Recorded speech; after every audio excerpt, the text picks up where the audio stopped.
Mga kakaibang batas sa North Korea. Una, walang Biblia.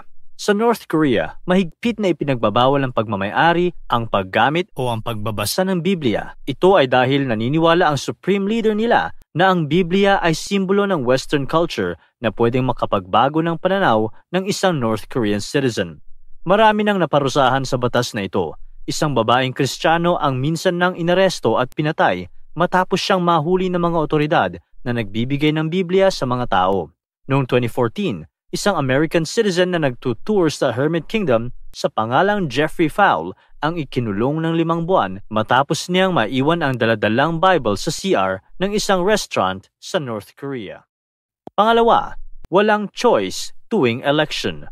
Medyo magulo man tuwing elections, nag-aaway ang mga magkakaibigang magkaiba ang iboboto o pagdedebate ng buong pamilya. Mahalaga pa rin ito dahil binigyan tayo ng pagkakataong pumili ng mga taong mamumuno sa ating bansa. Buti na lang wala tayo sa North Korea. Isa sa mga pinagkaiba natin sa election sa North Korea ay ang edad na pwede kang bumoto. Doon kasi, kung 17 ka na, pwede na.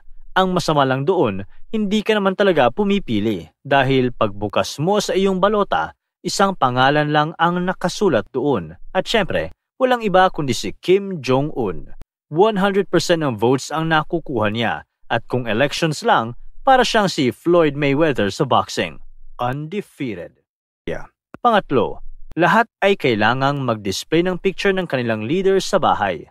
Sa North Korea, may batas na nag-uutos sa mga tao na maglagay ng portraits ng kanilang leader sa kanilang mga bahay. Kailangan itong panatilihing malinis at ilagay sa isang pader kung saan walang ibang litrato ang nakasabit. Upang masigurong sumusunod ang mga tao sa batas, pumapasok sa mga bahay ang mga pulis upang i-check ang portraits. Kung may masamang nangyari sa mga portraits, paparusahan ka ng gobyerno at posible kang hatulan ng death penalty.